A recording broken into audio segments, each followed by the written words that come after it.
All right, NAI football fans, this is Corey Thorpe back again with another episode of the NAIFBALL Live Show, powered by AdCraft Custom Apparel and Merch, the experts in the industry since 1974.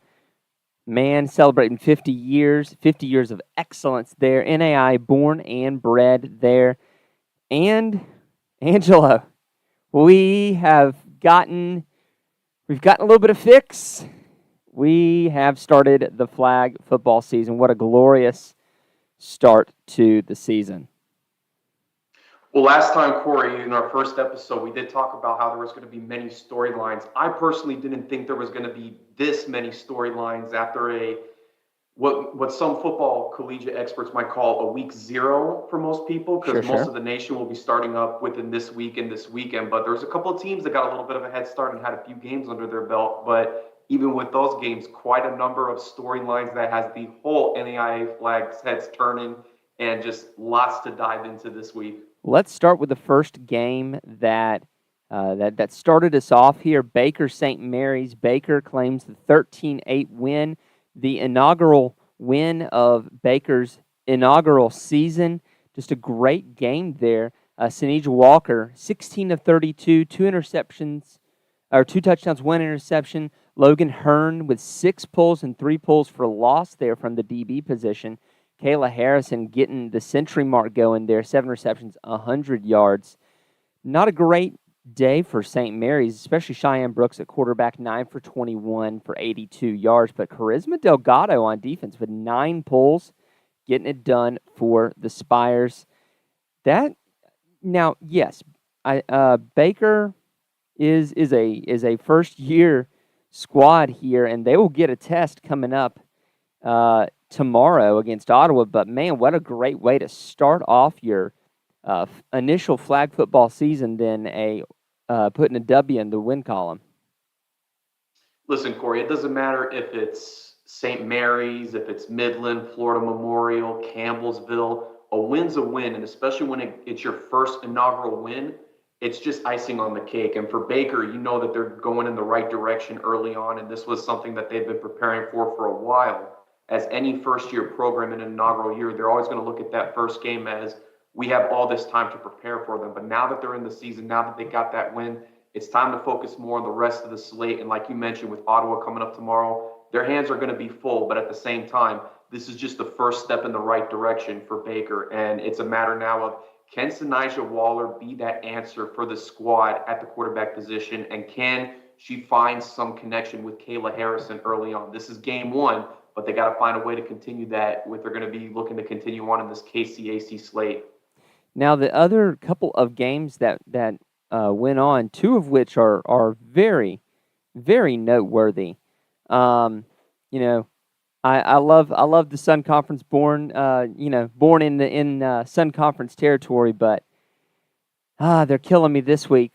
We had games, Thomas versus Warner and Thomas versus Weber, and unfortunately, the box score is a little difficult to come by. So we'll just read off the scores and we'll talk about a little bit there. Thomas opens up their slate with a 51-6 win over Weber.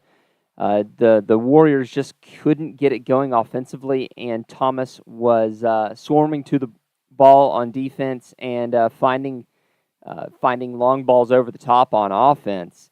But the next day was not that, Angelo, with a 13-7 win by Warner over the second-ranked Thomas Nighthawks.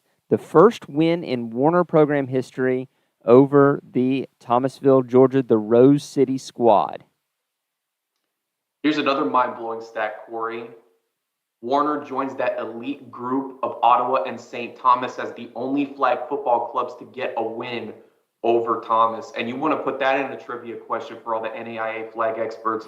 No one saw this coming. This was an absolute shock over the weekend. I think there's still some in the NAIA world that's still trying to process what happened on that Friday contest. And I think, again, there's so many reasons that you can pull into it. It could be just the lack of injuries potentially, some just not feeling great after that first game, after a dominating win over Weber. Sometimes a team can be out of sync a little bit after you play that first game and you're just, in some kind of funk. But either way, the Nighthawks got caught sleeping, and the Royals took advantage of it. With Warner, they had all week, all season to prepare, knowing that Thomas was their first game. Head coach Tim Mintz was hungry at the table. He was trying to get his Warner squad to get something together. And sure enough, between that and the Nighthawks not playing 100%, they found a way to muster the strength. They were able to come up with a few great defensive stands, I might add, with that squad. And for Thomas, it was just they were self-destructing on offense and really just a lot of shocking results from their side. A lot of things that we were not expecting to see. How bad do you not want to be Ricky Hufty and Florida Gateway on Saturday as Thomas starts their home slate with a game against the reigning JUCO national champions? When Chelsea Palmer goes out to shake his hand, she's going to go, "I'm so sorry, but we're going to murder you." Oh, you have to at this point. It doesn't matter if they're a junior college or whatever the case is. After losing the way you do at Warner in the style that you've done, especially against an offense that some experts would call a subpar offense for the Royals, you need to find a way, if you're Thomas, to steer this ship around. And in past years, we have seen the Nighthawks rebound after tough, close losses or just losses in general, and they find a way to reignite that firepower, and they come out the next game firing on all cylinders. But after seeing that game against Warner, again, to your point, Corey, you can't help but think if you're Florida Gateway, if after seeing that kind of game, you actually have a shot at not just competing, but possibly getting a win over Thomas in Thomas. And for this Florida Gateway squad, with how good that core group is, we have seen them already beaten several NAIA teams in the past year, in their inaugural year. So heading into this year, there's more bodies, there's more arsenals, or there's more in the arsenal for Ricky Hufty and this Wolves squad. And it's just a matter of game planning the right way. They know each other very well. Ricky Hufty, in a matter of speaking, is like the master. Chelsea Palmer was once his student, his disciple. So you can expect Coach Hufty to know just about not everything, but most pieces when it comes to Palmer's coaching style, and knows what the game plan and anticipate.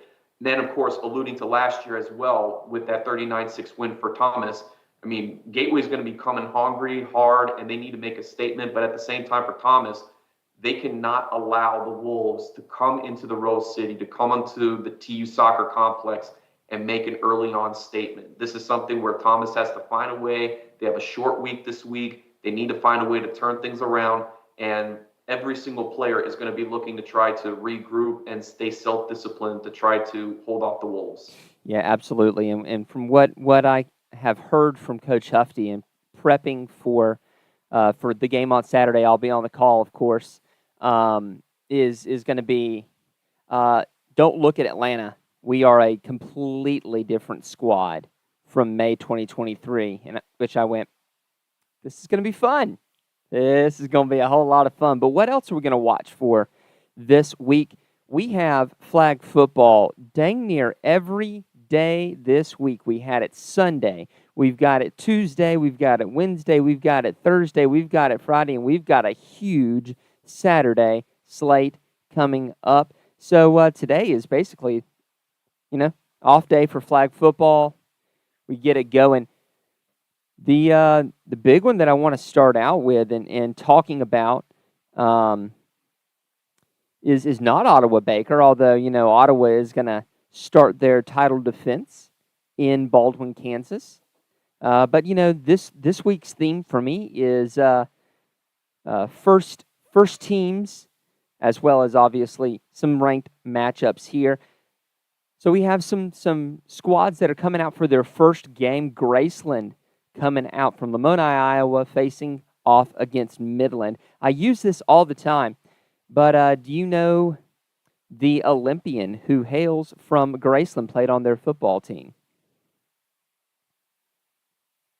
Not off the top of mind right now. That would be Bruce/Caitlyn Jenner, graduate of Graceland. So the more you know. The more you know, absolutely. That's one that gets everybody played on their football team. Graceland gets it started against Midland. We'll see if Graceland's amazing offense from their football team can translate a little bit onto their flag squad. And then afterwards, we get a nightcap. Cotty plays host to Southwestern, the Builders, with their great black cat who lives in the basketball complex there, Jinx. If you've never looked up, Angelo, Southwestern Mound Builders history, dude, they've got some awesome history.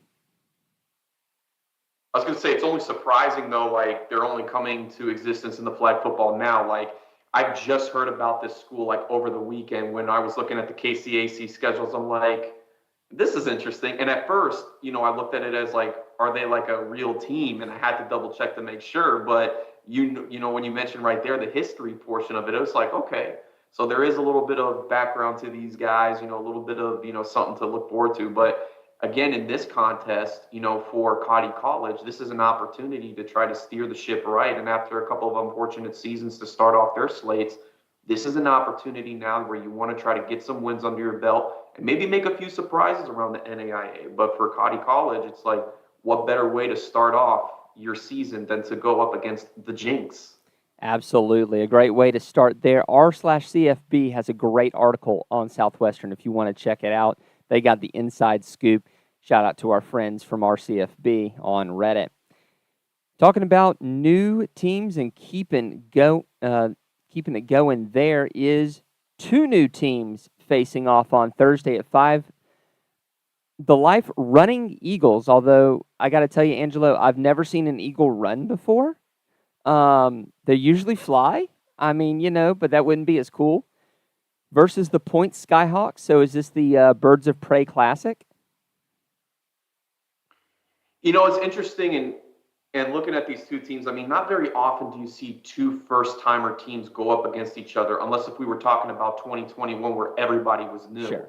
But sometimes it's just the way the Sun Conference schedule slate happens. I mean, they're the ones that put the schedule together a couple months back, trying to figure out what's going to potentially be some good dates, and sometimes just a rotating schedule that's going to make things easier. And it's funny, too, because normally the Sun Conference is known for putting their conference schedule based off of regional scheduling. So, for example, you look at regular football back in the fall, usually when taking Thomas, for example, usually you will see Kaiser, Ave Maria, and Southeastern University being the first 3 opponents that Thomas will play. And this has been a consistent thing for them. And then they'll go work their way down. You'll get Weber and Warner, and then you'll get to Kaiser. And sometimes Kaiser, again, even though they're usually the first team that Thomas plays, sometimes it's an alternating piece in between. But most of the times, they will finish their Sun Conference schedules down in South Florida, where it's St. Thomas and Florida Memorial. Sometimes you alternate between the two. So I figured in this case that might have applied with flag football. But, with the way the regional setup is, the regional scheduling piece, you see Life and Point playing against each other now. You would sometimes think that maybe Thomas would be like their next opponent, but Thomas and Life don't play each other till the final game of the season, and Point doesn't play Thomas until late in the season, I believe mid to late April. Well, one thing which is going to be really nice for Life is pretty much their home stadium, their home complex is going to be the very same complex that the opening round of the NAI tournament last year was on. That was a pretty nice setup, honestly. It was definitely a nice setup, but when it comes to media stuff, you definitely want to make sure, and just speaking from our personal experience when we were there last year, you definitely need to have more resources in play. Power can be potentially an issue over there. Yeah. I know Life's media team will have just absolute fun, even though it's literally a stone's throw from campus.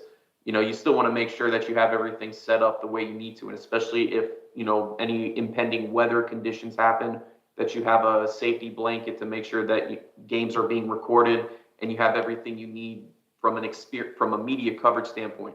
Fan stands and everything else at Franklin Gateway was exceptional and top notch. But again, in terms of the coverage standpoint, sometimes it's not always ideal to get the right angle that you want from a field standpoint. But all that to say, that's going to be a huge advantage. And again, with the NAIA flag football finals being in the Mercedes-Benz once again, Life, I feel, is now the new home de facto team of the tournament because it's just right there versus when we were saying Thomas used to be that team.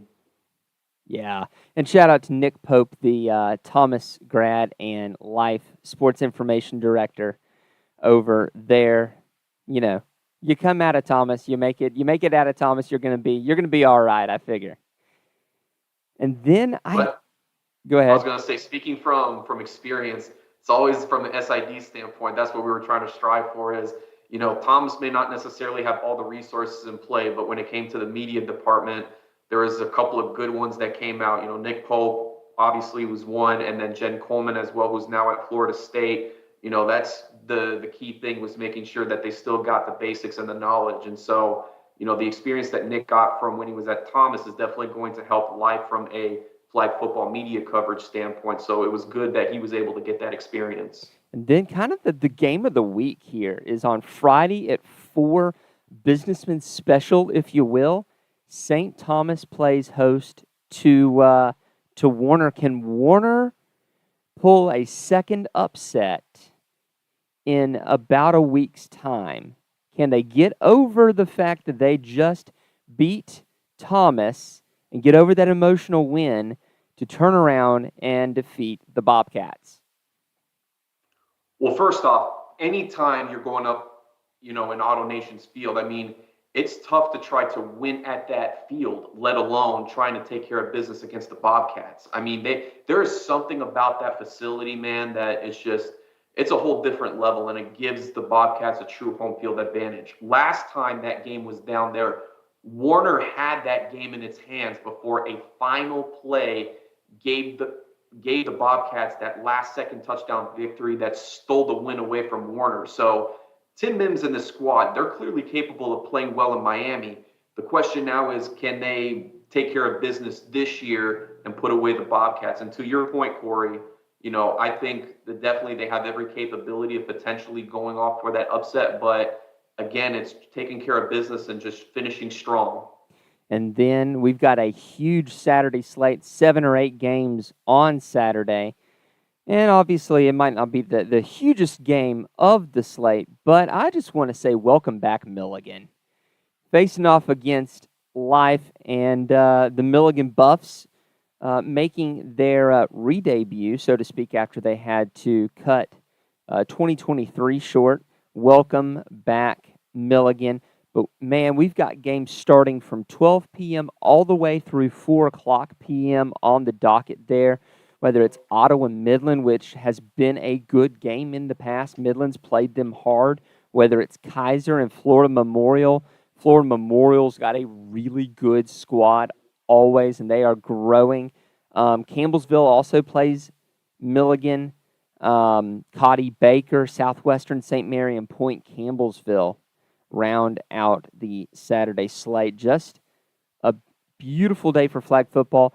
Obviously, I'm going to be calling Florida Gateway Thomas. That one doesn't quite make it. It's JUCO. It doesn't quite count.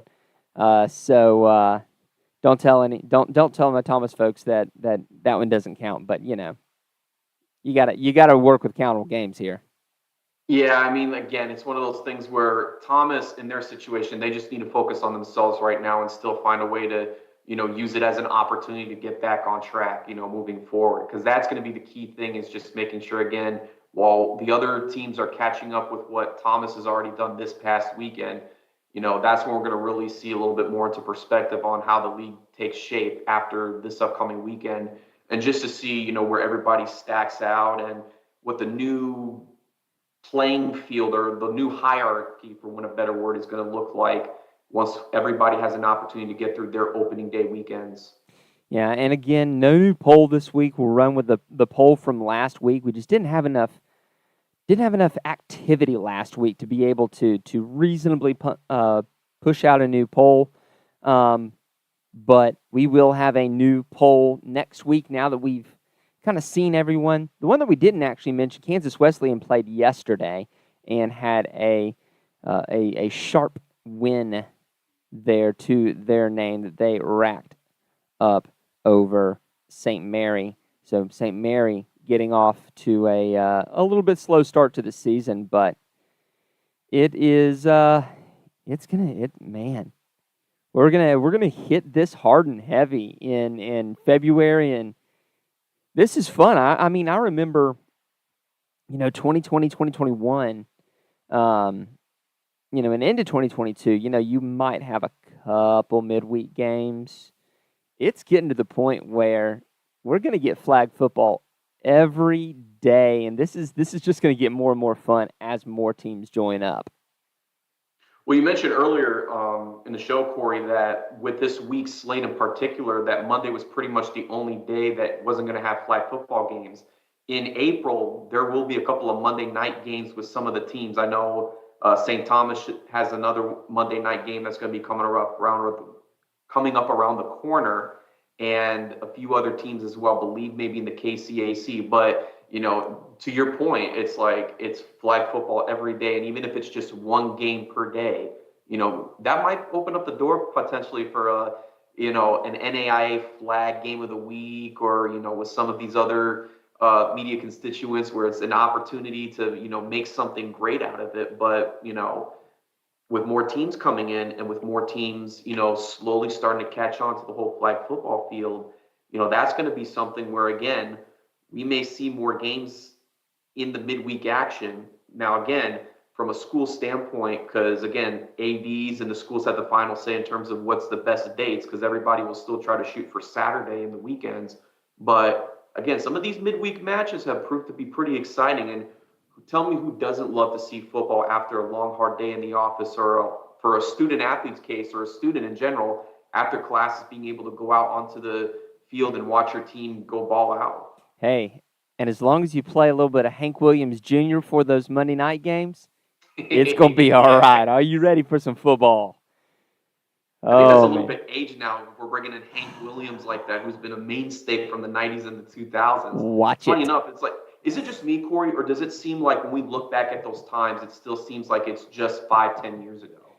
Yeah, like 2000 was just like last week. Yeah, it's Exactly, a yeah. little weird. Oh, man. But you know what? It's 2024, and we got flag football, and that's all that matters. You know who else Amen. matters are our patrons. We are so thankful for them and what they do to keep us going, and we'll read them out. We got DSU Cone, Bob Boone, Roger Meyer, Jeremy Vauble, Shirley Labella, Fred Christensen, Jerry Quickle, Ace Swellen, Brett, Marty Seabolt, Nick Ryan, Hayden Ferrigno, Kyle Gregory, Tyler Pierce, Justin Hoffman, Steve Speakman, Brian Shake, Julianne Shager, Nate Soapbeer, Stephen Cutler, Julie Lau, Tim Burton, Dale Norton, Nathan Moore, Dylan Gonzalez, Ryan, Jason Crawford, Zach Ryard, Dustin Wilkie, Charles A. Flowers, Todd Nick, Sean Chamberlain, Debbie, Zach, Lance, and Josue Trujillo. I tell you, I'm real thankful for those guys. We have also gotten back to the point now where, sorry, not sorry, we now have monetization turned back on our YouTube channel. Gotten that one figured out, and we've allowed the super chats and the super stickers and all the other super stuff that YouTube has. And so if you want to, as always, jump in chat with a super chat. It's always appreciated. Helps us get back to the national championship games for both flag and for regular football. And, it definitely goes to improving the product and making life better for the student athlete, making sure that we always keep them as the focus. Man, it's going to be a fun week. Looking forward to it. Any more thoughts before we head out, Angelo? I think, again, it just, we've already seen some big storylines. At first, again, recapping this past weekend, it was great to see Baker win its inaugural game because, again, not many inaugural teams are able to come out in comeback fashion the way they did and start to find themselves an identity. But then again, not to harp too much on the Thomas and Warner game, but you can't help but think potentially, could Baker come up with a Warner of their own tomorrow? Oh, snap. Oh, You know, snap. You never know. Hey, You it never could happen. know. And it's, once it actually happens, you can't help but think about, is it a slim possibility of something like that happening? Because had Thomas had taken care of business and beaten Warner, this would not be a conversation or even a thought to consider. But now you look at that and you think Baker got a little bit of motivation underneath them. Again, they're hosting Ottawa, so now it's going to be a great matchup tomorrow in Baldwin, Kansas, and I know that I'll be looking forward to seeing that game and watching it. But again, like we talked about earlier in the last episode, that for Ottawa, this is their season to lose. So again, you want to start off strong, but just because it's a first-time team, you cannot get too lax back. You can't get cocky. You got to take care of business and let them know who the 3-time defending national champion is. And with that, we'll see y'all on the Twitter feed.